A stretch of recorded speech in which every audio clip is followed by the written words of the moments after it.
I want to thank everyone for coming today. And my name is Jack Hunter. I'm the Director of Planning and Community Development here, and I have no idea why I'm the MC, but you're stuck with me. I'm going to be very brief. We have a lot of people who would like to comment. I saw a lot of old faces today, and none of us can believe this has actually happened. This is an incredible thing for the town of Carver, for the Commonwealth of Massachusetts, and for the country, I think. This is one of the first solar panels along a state highway in the country, and it's something we all can be proud of. I have to tell you, though, there's a bigger picture here, and the bigger picture is that the land you walk through is conservation land that will never be built upon, and it's a joint partnership between the town of Carver, the North Carver Water District, and the Conservation Commission, where we preserve land, have a water treatment plant, which provides economic development for the rest of the history of Carver. And we have a renewable energy component. And I think you'll be far-fetched to find something like that anywhere else. So I think it's something we all can be very, very proud of.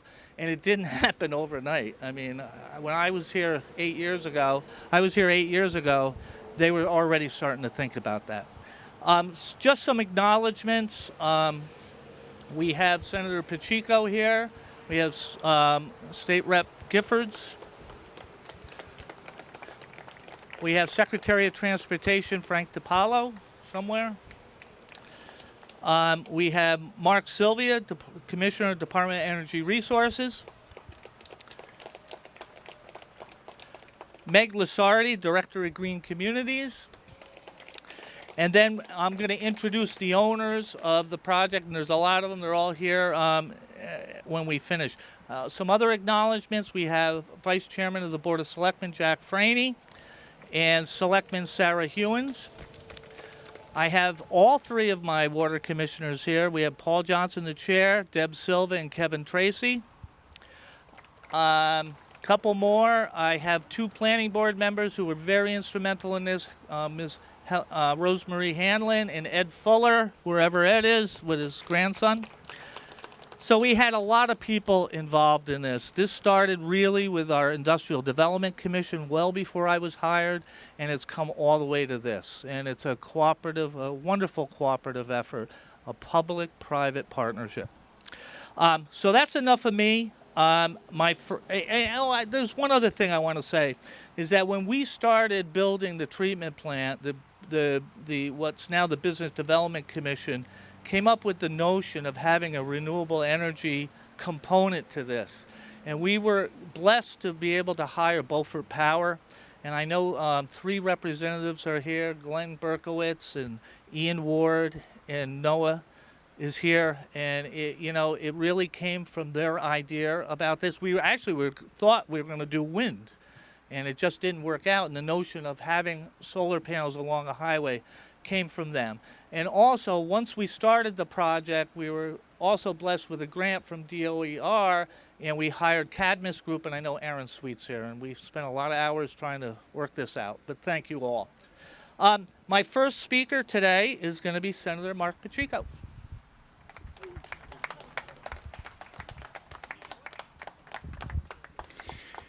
Thank you very much. Good morning. I got caught in a side conversation over here. I almost missed my opportunity to say something.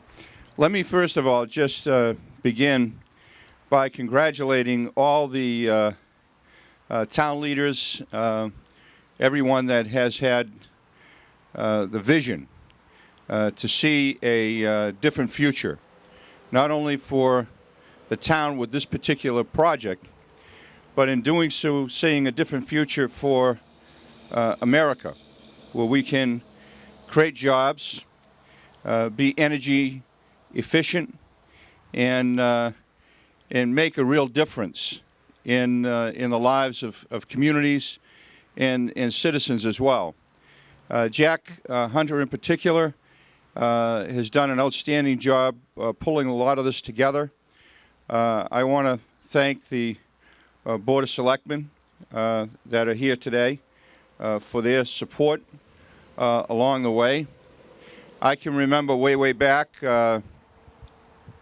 such a long time back already. It had to be probably over 6 years ago or so, 6, 7 years ago, when I had a meeting in my office in Boston with a few folks from the town who came in to see me about trying to have this, about this vision and seeing if it could become a reality and whether or not I would support it. Now, many of you know that in my own background, I was trained by Al Gore to be a climate messenger with the climate, now it's called the Climate Reality Project, because of the reality of what is taking place all across the world in changing the way we look at things. And I would say probably, it was probably just months before that meeting, I had the opportunity to visit some solar projects in Europe where they were making solar panels and shipping them over here to, to Massachusetts because we were not doing it. And I said, this is a business that we've got to get into, not because of just being green. It's about greening up the bottom line. And that's what Massachusetts has done under the leadership of Deval Patrick and Tim Murray, with a tremendous commissioner like Mark Sylvia, who you'll hear from, I'm sure, in a little while. The cooperative efforts that took place on this project between state agencies, which doesn't always happen. And I must tell you, one of the first calls I had to make was to Mass Highway.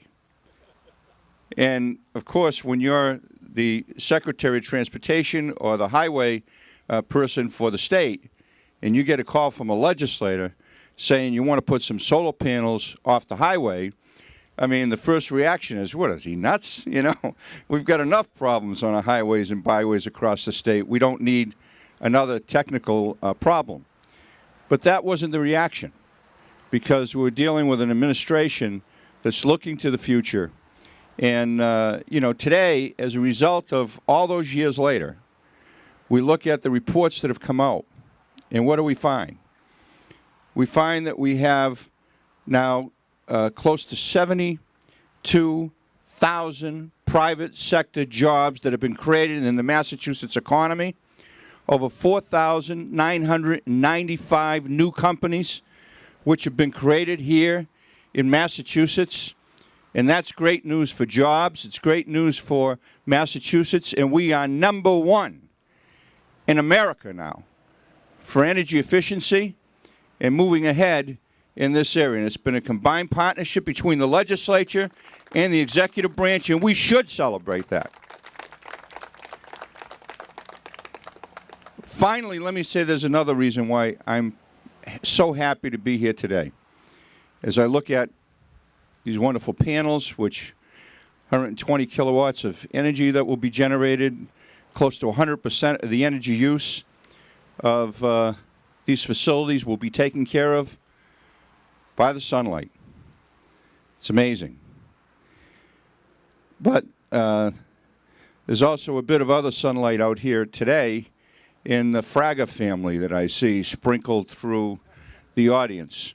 And I realized that I didn't know until just recently that Chris, Fraga in his company is part of the financing operation to make this all work. And I look over and I see Mary and Ethel and, so many people in the family, both from Taunton and Dighton, that I have known for years as a young boy growing up.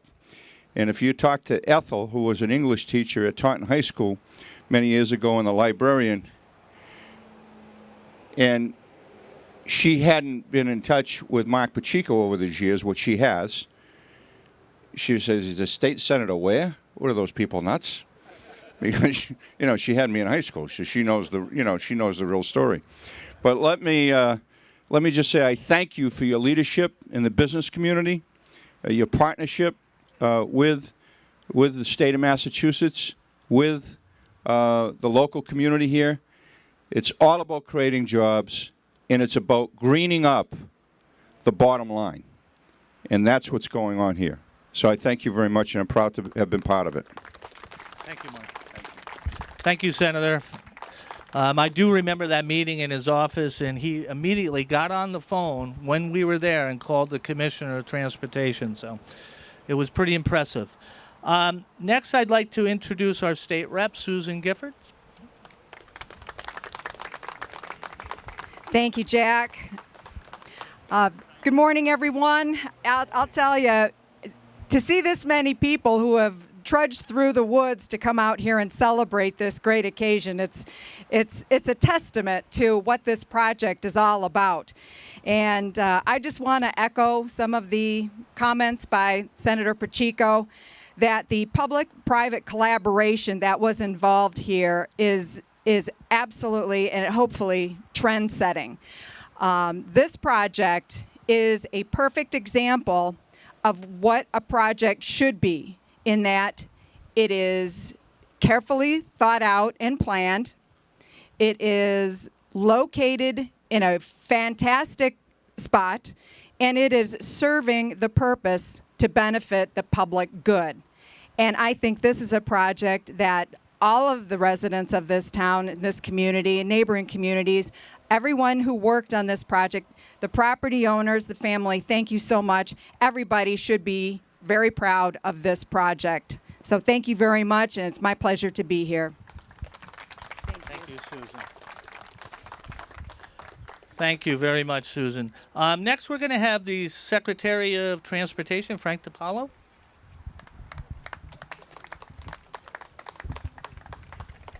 Good morning, and thank you, Jack, and thank you for the promotion. Actually, I'm the highway administrator, but on behalf of the Transportation Secretary, Richard Davey, and many of the current and former members of DOT who worked hard and cooperatively with the community on this project, I want to thank you for having me here today. This location is a prime example of taking an underutilized spot and making it work as an alternative energy source, and congratulations to all of you involved into the community. From the beginning, the former Mass Highway was ready, willing, and able to assist in making the easement for this project a reality. At MassDOT, we are committed to using clean energy and reducing greenhouse gas emissions when and wherever we can. Our Green Dot implementation plan also lays out goals for improving air quality.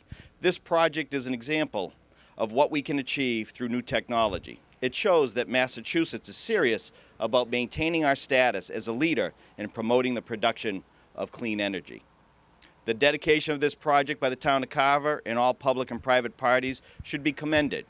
The work here is helping pave a path for future solar installations around the Commonwealth. Actually, you've been an inspiration to the Highway Division. By the end of this month, we expect to have an array of solar panels operating at our District 2 Highway office in Northampton along Interstate I-91. Thank you. And talks are beginning with plans to bring a solar power to the community of Sturbridge. We need to see more green initiatives with this type of innovative spirit to deliver cost savings and job creation. Thank you for having me here. Thanks, Frank. I better read my notes the next time I introduce somebody.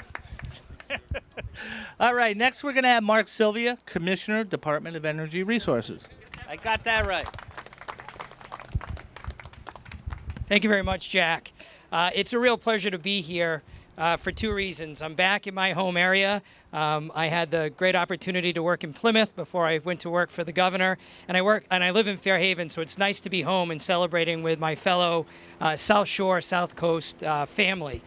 And I bring the greetings of Governor Patrick, Lieutenant Governor Murray, and my boss, Rick Sullivan, who are all really pleased and excited and proud of Carver for this great accomplishment. You know, as Senator Pacheco mentioned, this week Massachusetts learned that we were again ranked #1 in energy efficiency. And last week we were pleased to announce that we're now at 162 megawatts of installed solar in Massachusetts. And to put it in perspective, when Governor Patrick came into office in 2006, there were just 3 megawatts of installed solar. We are well on our way to meeting the governor's goal of 250 megawatts. There are solar installations in 340 of 351 cities and towns across the Commonwealth of Massachusetts, and we need to keep going. And it didn't happen overnight. In 2008, under the leadership of Governor Patrick and the leadership of the legislature and Senator Pacheco, who was one of the champions, and Representative Gifford, who's here, the legislature passed the Green Communities Act. The Green Communities Act was there to help incent and move us in the clean energy future that the senator talked about when we're generating 71,000 jobs and over 5,000 companies in the clean energy sector. But policy alone doesn't make these things happen. The other part of this formula is the cities and towns and the companies in Massachusetts that have come together to pursue clean energy options. So whether it's energy efficiency in buildings or renewable energy projects like this one right here in Carver, citizens and cities and towns and a number of companies have led the way in this clean energy revolution that Secretary Sullivan likes to talk about and that we're all a part of. And for Carver, it's a particularly great day because this project symbolizes so many things. It's a great reuse of property along the highway. It is distributed generation that supports the operations of the treatment plant. It's funded in part with stimulus dollars that were provided by the federal government. It was a true partnership between the town government, and it's nice to see my former colleague Rick LaFawn here. I know that all the work that you and your staff and Jack, the Board of Selectmen, the Planning Board, and so many others, it's a real demonstration of teamwork. And then Solaire and Selectria's inverter, which is right behind you over there next to the table, that's a Massachusetts-based company that manufactures the inverters that feed this project, made right here in Massachusetts in the city of Lawrence.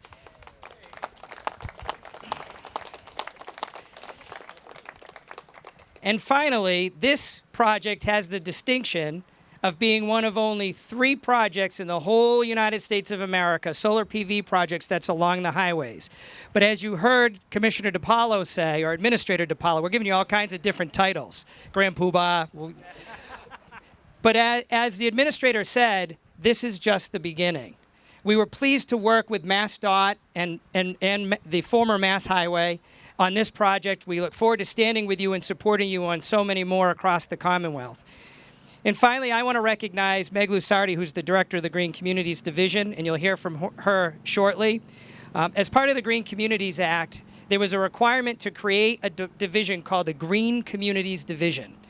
And the job of that division is to help all 351 cities and towns in meeting their energy goals, and Carver is no exception.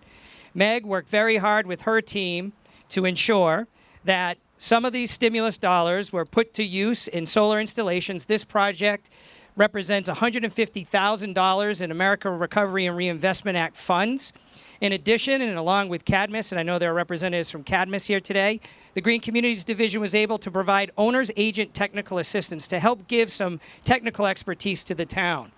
And so I'm very proud of the work that Meg and her team is doing in the Green Communities Division to help support cities and towns across the Commonwealth. So again, on behalf of, as I started, on behalf of Governor Patrick, Lieutenant Governor Murray, and Secretary Rick Sullivan, congratulations so much to the town of Carver and everyone for this great accomplishment. Thank you. Thanks, Mark. Just one thing, you know, I'm glad Mark brought up Rick LaFawn. I got a personal thank you to Rick. I dragged him to so many meetings, so many conferences, phone conferences, negotiations, and he never said no. He never said no. He never said, "You're nuts, stop." And otherwise, this would have stopped. So I personally want to thank you, Rick. Next, we're going to have, I know the commissioner mentioned Meg Lusardi. Again, without Meg's cooperation on this project, and it was difficult, this would not have happened, especially with the stimulus money that went through her office. And I want to introduce especially Meg Lusardi.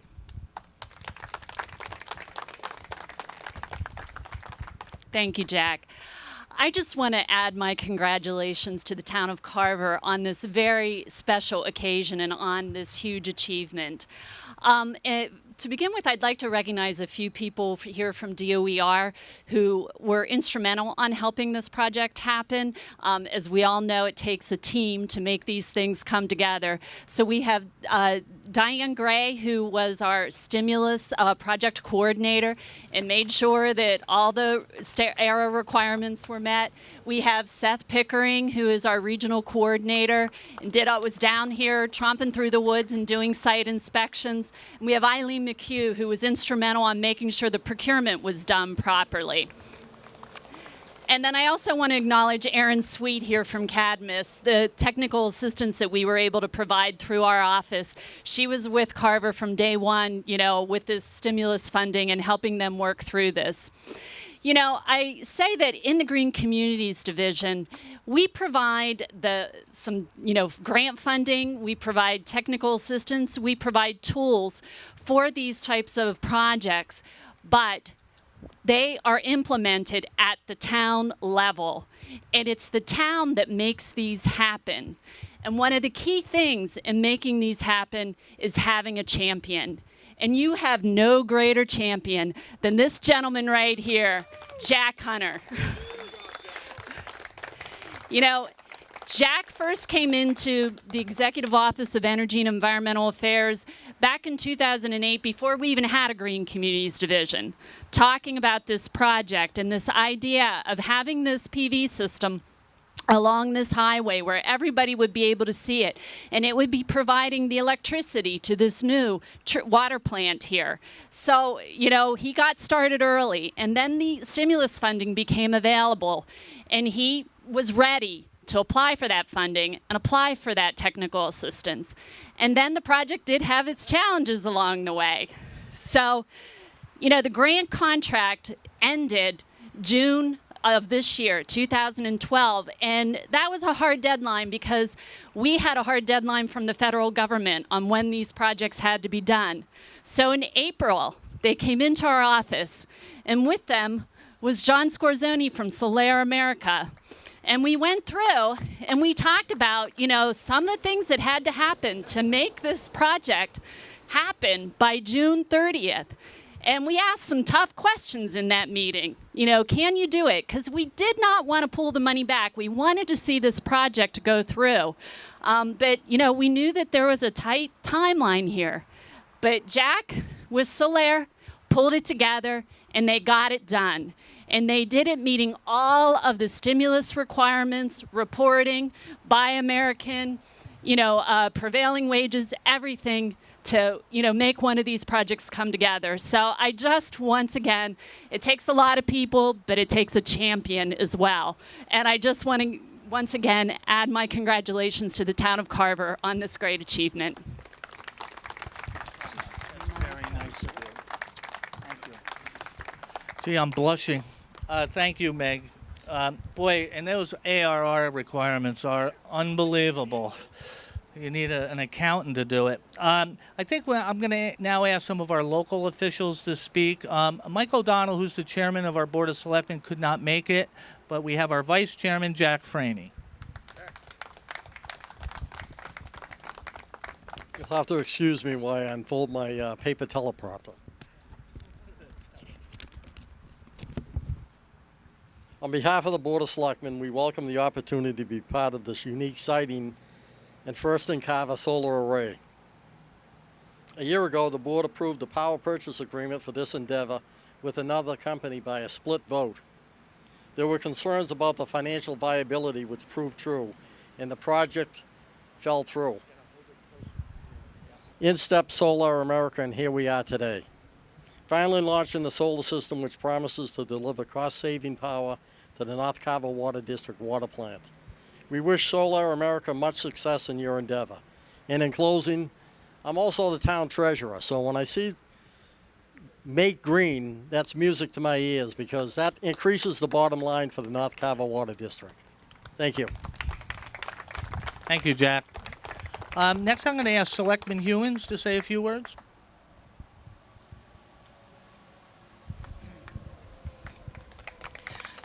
Thank you. I'm also, I appreciate that introduction. I'm also the town's conservation agent, and I would like to, first of all, thank the two conservation commissioners who are here today, Russ Lovis and Jim Nowen.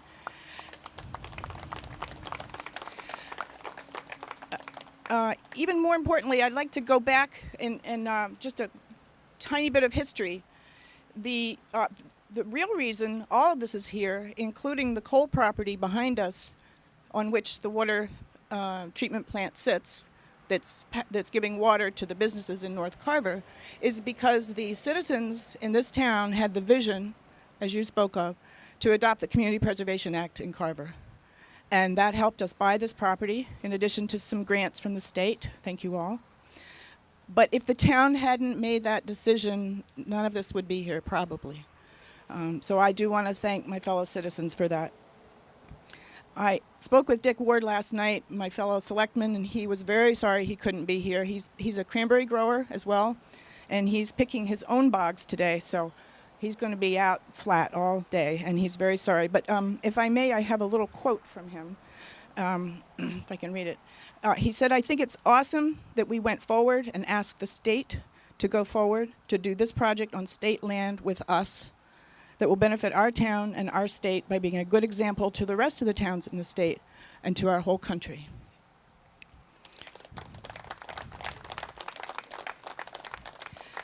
I also want to thank a couple of unsung heroes, one of whom isn't here, our superintendent of the Department of Public Works, Bill Hallinan, came out here. He's extremely short-handed. He has 8 people.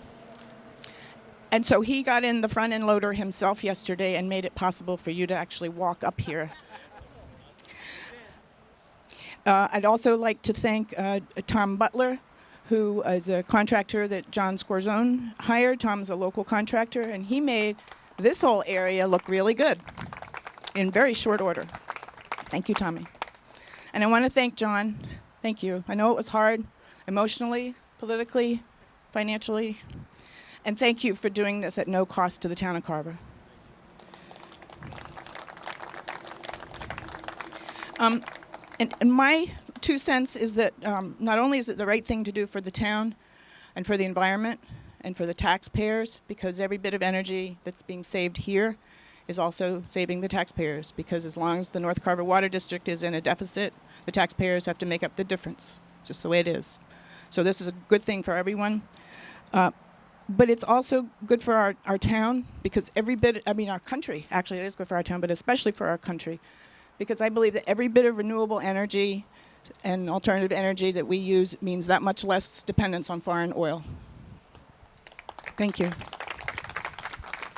Thank you, Sarah. I knew I forgot people. All those were very instrumental. Last of our local speakers, I'm asking the chairman of the North Carver Water District, Paul Johnson. Thank you, Jack. Senator Pacheco, Representative Gifford, state and local officials, and representatives from Solar America and Selectra, thank you for your work on the project. I have a special place in my heart for the people from Selectra in manufacturing in the Commonwealth. I am a manufacturing manager at Higher Industries in Pembroke, Mass., so I appreciate the fact that this equipment was manufactured here. We have some good news and some bad news today. I always start with the bad news. Those of us that have suits on will recognize that it's very hot today.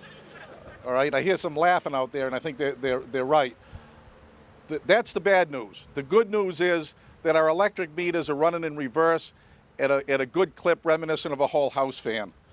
The North Carver Water Commission would like to welcome everybody to the opening of the Route 44 solar panels. Most people will recognize this project as an important alternative energy project. It's true, it's the first solar project located on the right-of-way of a major highway in the Commonwealth of Massachusetts, and that certainly is noteworthy. This project is also, however, a renewable funding solution to one of the newest water districts in the Commonwealth of Massachusetts. In today's partisan world, our project offers a little something for everybody. The liberals among us will like the clean energy, while the conservatives will appreciate the business-friendly, pro-growth aspects of this project. Thanks to the efforts of the state and local officials and the contractors here today, the businesses and residents of our district are enjoying the benefits of alternative energy and more than $60,000 in reduced costs. Whatever your motivations, the North Carver Water Commissioners, Deb Silva, Kevin Tracy, and myself recognize and appreciate all of your contributions. Thank you. It is hot. That's a good thing. Okay, I now want to ask the private sector to come up, and I know they have their own little agenda here, and it's a wonderful one, you'll see. You know, I do remember that meeting in April or March with John. I met John. I talked to him on the phone. I met him right in Meg's office. And it was a long, heated discussion. And the next day was a site visit with our consultant, Glenn, and John here. And miraculously, we're all here today. So I think my first guest in the private sector is John Scorzoni. Thank you, Jack. Appreciate it. Thank you, everyone. This is truly a great moment for our company, personally, the town of Carver, the state of Massachusetts, and the country. It truly is, and I'm proud to be up here. Thank you very much. Again, my name is John Scorzoni.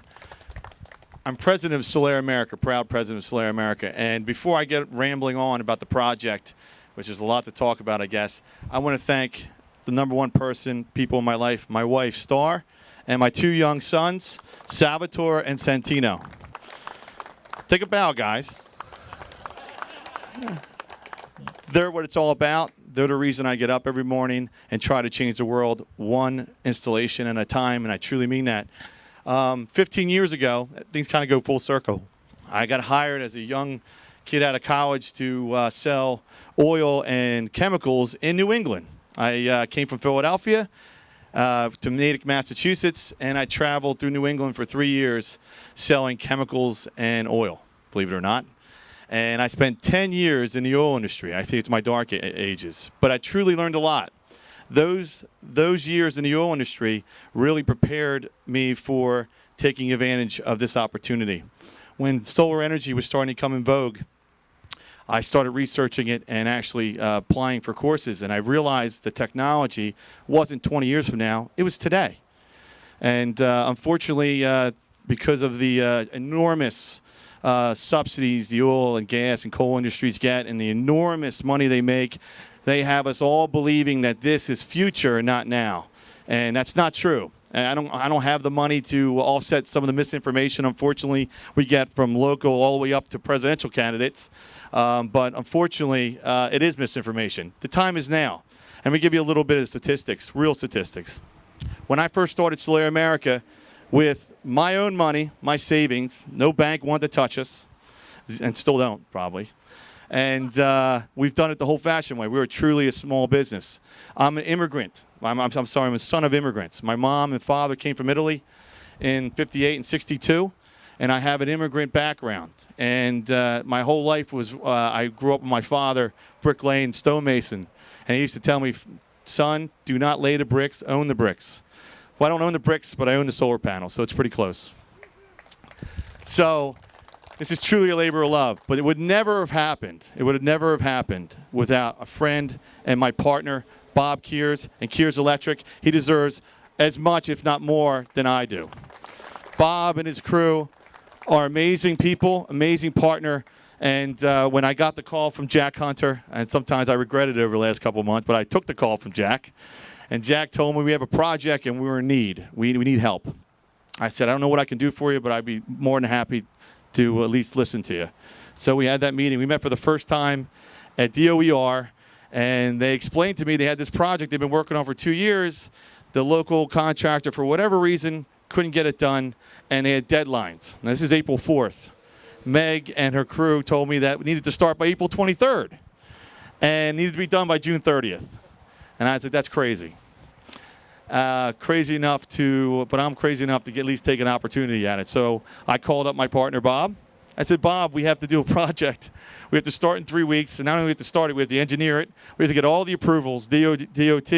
We have to get local approvals, Conservation District approvals, DEP, you name it. And we have to get all this done by June 30th. And without hesitation, he's like, do you think we can do it? I said, if anybody can do it, we can. He's like, then I'm in. So we did.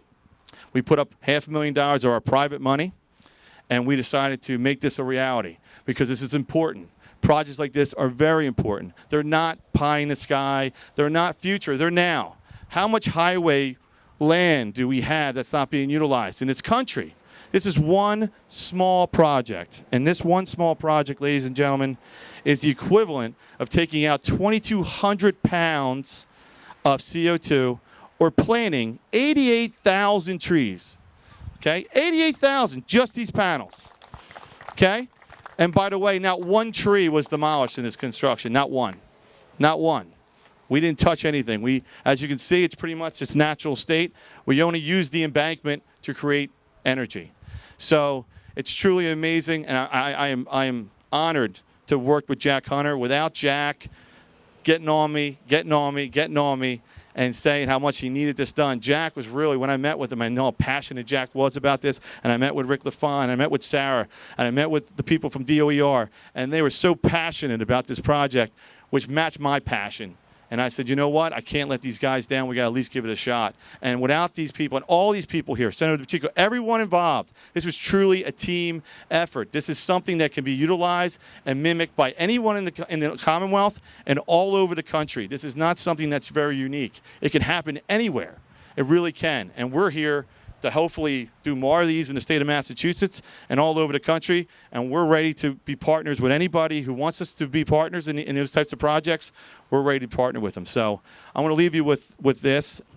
I'm going to introduce our new finance partner and kind of tell you how everything's going full circle. But it's funny. My favorite quote was from a local hero in Massachusetts, and it's from Robert Kennedy. And I kind of live my life like this. And essentially it's this. And I'm sure you've heard it before, but this is the way I think, and this is how we move forward as a country. Most men see things as they are and ask why. I dream of things that have never been and ask why not. And this has never been, so why not, guys? So I thank you all. I appreciate it. And I'm going to introduce our partner, our finance partner and friend, Chris Fraga. Great job, buddy. Thank you. All right. Well, there's just been some terrific speakers and comments made, so I'm going to keep my comments brief, but I hope meaningful to each one of you. So it takes green to make green, right? My company focuses on the financial development side of solar projects and alternative energy projects, and we need developers like John Scorsone and Bob Kearse who took private risk that the public sector can't take. So like the Department of Transportation, when I got a phone call in the spring from a person I trust, I've done business with, they've developed projects for me before, I also said, you want to do what? For who? By when? With what hoops that you had to jump through? This one is a complicated one in terms of projects, right? A lot of hoops to jump through. However, this one's both business and personal, right? It's business in that we do have financiers that are Americans, that are proud to invest in green and proud to finance and back projects like this. So from the private side, we're able to team up with what the federal government has done, the state government, the local government, other agencies to bring incentive dollars to marry with private dollars to make solar electricity work. No different than other technologies, as John said before. So it made really good business sense. But it also made personal sense. You've probably heard today a couple times that the Fragas, we're from this land. I'm a third-generation Fraga. Like John, my grandparents immigrated from the Azores, from Portugal. They came here to southeastern Massachusetts. They had a farm. They worked off the land. In fact, if you were lucky enough to be alive at the time, you would have bought 3 dozen corn for $1 from their truck. 3 dozen for $1. So this one became very personal very quickly. So Solar Ambassador George Fraga is with us today. My father, my mentor, my friend, one of 12 Fraga siblings, many of whom are here today, cousins. I can't tell you how thankful I am to have you out here and how unbelievably proud I am to be a third-generation Fraga that is turning the sun into a business and into something that's good for the country and good for the region. If that were not enough, we share the DNA of Solar America, of Star, of John, of Bob Kearse. These are real people hiring people in America and delivering value. And our core mission at SolarSense is to save money, be sustainable, and give back. So as part of the Give Back program, you have lower cost electricity feeding the town. No out-of-pocket capital. You have cleaner air for the people in the area, lower carbon footprint that John talked about. But the give back part we take extremely seriously. I founded a charitable giving program called Watts for Wishes. It is my dream to connect the renewable and alternative energy space with a sustainable give back program. My charity of choice is the Make-A-Wish Foundation. For those of you that do not know Make-A-Wish, their mission is as pure and simple as it gets. There are kids in our country, in this world, who simply do not have the chance to be a kid because they're battling a life-threatening illness. So what Make-A-Wish does is it brings together people in Massachusetts and Rhode Island, an organization of 600 volunteers in Massachusetts and Rhode Island. Massachusetts has granted 5,000 wishes to eligible wish children who are battling a life-threatening illness. Rhode Island, another 1,000. The numbers are not what's important. Every single wish is what's important. And I'm very proud to be here today. And I think is Tony here from Make-A-Wish? Tony, can I ask you to come up, please? We have not had a chance to meet before. I'd like to welcome Tony, a volunteer from Make-A-Wish Foundation. So I proudly share with the Make-A-Wish Foundation of Massachusetts and Rhode Island the full cost of a wish for a little girl who's 2.5 years old from this community, to be unnamed, who is battling cancer, unfortunately. Like most kids, she has wishes and dreams. And what Make-A-Wish does is it provides hope, strength, and joy to her and her family as they battle something that we just wish didn't have to happen. So we can help, and the check that I'd like to present is for the full cost of a wish to the Make-A-Wish Foundation on behalf of Solar America, Kierce Electric, and SolarSense. We're delighted to be able to make that wish come true. Tony, did you want to say any words or just say hello? Yep, sure. Please.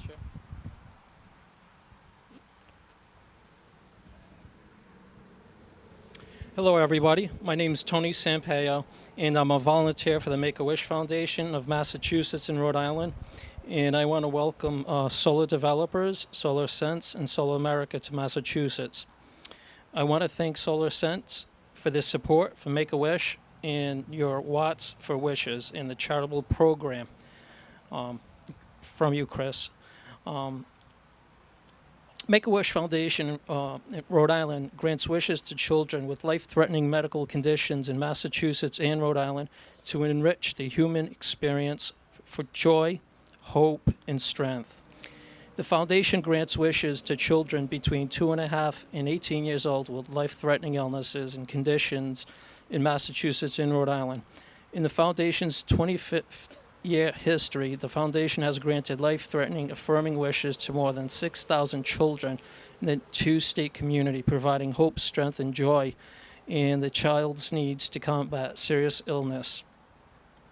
Each year, approximately 500 children in the year are determined to be medically eligible for a wish annually. We strive to grant wishes for these 350 children in the two-state community. Support for the foundation has direct impact on our lives of the child and the community. 80% of each dollar goes directly towards granting wishes. Donations are tax deductible and they're permitted by the IRS. We grant many wishes, different types of wishes, including Disney, Hawaii, Clubhouse, giving puppies, and meeting celebrities and athletes. These wishes fall into 4 categories. I want to go, like World Disney, the Caribbean. I want to meet a favorite athlete like Michael Jordan, the Jonas Brothers, etc. I wish to have a computer, a bedroom, etc. And they wish to be like a singer, a firefighter, a princess, or a model. In 2012, Make-A-Wish Foundation in Massachusetts and Rhode Island marks a milestone in our history of granting wishes and celebrating our 25th anniversary. Earlier, I mentioned I'm a volunteer. I'm also a wish dad. my daughter was diagnosed with childhood leukemia the day after she turned 5 years old. She went through a 2.5-year protocol. She lost her hair 5 times, and the chemo, etc. She went through all the treatment. She never missed a day of school. She never complained or anything. She's just a normal child like anybody else. It can happen to anybody. It doesn't matter if you're rich, poor, etc. She went through the 2.5-year program, and she's 16 years old now. She plays high school hockey for St. Mary's Bayview in Rhode Island, and she's an honor roll student. And she also helps out with Make-A-Wish as much as she can. And these, like I said, these children don't wish, or they don't know what's really going on. They just live there. That's the life that they know. So they have to deal with it. And also the families. The families are heroes because they go through so much, helping the child and providing, the everyday things that go on, health care, working, keeping the family together. Anyways, I want to thank everybody. I want to thank Chris and everybody that came out to help this need. Thank you very much and have a great day. Thank you very much. It's our pleasure. I'm also Portuguese. Thank you. Okay, so that's the end of our comments, but I just do want to end with one challenge to everybody. The White House Business Council came to our office when we started our company, just like John, when no bank would lend us, and we had a vision. We had a vision and a dream. And the White House talked to us, and they said, what do you hope to do? And we said, we hope to build this country one solar or renewable energy system at a time and give back. We've hired 4 people. We have financed millions of dollars worth of projects. We've been delighted to be part of projects like this. John and his team hired local electricians. They stayed in local hotels. We bought local products. So it's not just about what's right here either. It's a whole ecosystem of how we're all making it happen. So I challenge you all to keep flying the flag. Let's make America cleaner. Let's save money, and every step of the way, let's give back, because that's our obligation to do. Thank you. One more, and then I got a couple closing comments. Sorry, I want a little encore because I neglected to talk about the importance, and Tony, obviously, that story, and the importance of solar energy, renewable energy, not just financially, because it makes sense financially, and it makes sense environmentally, but health. Unfortunately, I lost my mother prematurely to lung cancer. All of us think it's a great day, and it is a great day, and you're breathing fresh air. But as long as we are burning fossil fuels, oil, gas, and coal, the air is polluted with carcinogenics. And we all have it. And we have, again, you see my young sons. This is why I switched sides. Okay, because I didn't feel good about what I did every day. When I grew up and I helped my father build a wall, it was hard work. But at the end of the day, I looked at it and I was proud of what I did. For 10 years in the oil industry, I was very successful in what I did. I sold millions and millions of gallons of oil and fracking fluid, and I never felt good about it. And that's the honest truth. So when I started Solar America, and it was hard, and it was thanks to my wife supporting me. She was pregnant, and we had a young son, and she supported me, even though it was, we were going to take our whole life savings and put it on the line, because she knew I was that passionate about it. And stories like Tony just reinforces what I'm talking about. This is what we have to do as a country. This is not a left-right issue. This is an American issue. It's a family issue. And I really want people to understand that. This energy, we put on our lights at our house. We take it for granted where it comes from. Unfortunately, where it comes from most of the time is a plant thousands of miles away or hundreds of miles away burning coal, oil, or gas. It doesn't have to be that way. It doesn't have to be that way. We have false choices all the time in this country. Oh, it's either coal or natural gas, one or the other. No, that's not true. And this proves it. And we're proving it all over the country. Everywhere a state has actually had a renewable portfolio standard and actually given us a mandate to, we want renewable energy by this date at this percentage. We've gone past it, including Massachusetts. A state legislator tells us we need to be this 15% by 2017 or 2020. We're well ahead of that. And without really much incentive at all, because it works. Go green, make green, but also make a difference. So I neglected that, and I also neglected to talk about all the local contractors. Tommy Butler from Contracting Services. Couldn't have done this without him. Thank you so much, Tommy, for everything you've done. Cushing Electric, the 6 different electrical contracting houses that supplied all the electric supply here. Selectria, the local, we talked about, the local manufacturer for the inverter. Suniva, which is American-made panels. Everything you see here is American-made, put in with American workers. I'm proud. I'm proud of that, and everyone should be too. So I apologize for getting an encore here, but I neglected to talk about the most important part. And Tony's story, and thank you, Tony, for everything you're doing. Thank you, Chris. What a wonderful partner, what a wonderful people I have. I surround myself, or at least tried to surround myself with good partners, but good people. And with Bob Kears and his wonderful daughter, Kayla, wherever she's hiding. And Chris Frege and his wonderful family. I thank them all. So thank you. Thank you, John, for all your passion. Just last thing, I did fail to mention one other selectman, Helen Marone, who she couldn't make it today. And lastly, John has offered, if anybody is going to stick around, he could walk you through how these things work and all the inverters and other items that are here. And he's glad to talk to you as long as you want. But thank you all. Thank you all. Everybody wants an encore here. Would you be willing to have a private citizen speak for a moment? Sure. Is it your aunt? Yes. Does it reach? We'll make it reach. There we go. Hold on. How's that? I just wanted to say a few words as a private citizen. I am so happy and proud to be here today. I am Christopher Frege's Aunt Mary, and I'm going to be 86 years old this month. But I wanted to share my philosophy with you people. My philosophy has always been, we come into this world with nothing, and we leave this world with nothing. What we do in between is what really counts. And you people that put on this place should be so, so proud of your work. I know it was very difficult, but I'm so proud. And I was so happy to hear Mark say that we're #1 in Massachusetts. And I'm so proud to be a Massachusetts since. Thank you. Awesome. Great words. Thanks. Boy, those Freges can talk, can't we? Almost as much as the Scorzones. I don't know. Thank you all for coming, and thank you all. We're going to have a ribbon cutting ceremony for anybody. John, you can explain it. All right, so we're going to have 2 ribbon cutting ceremonies. One with the kids down at the bottom of over here where the panels are. We're going to have the next generation cut them. I thought that was appropriate.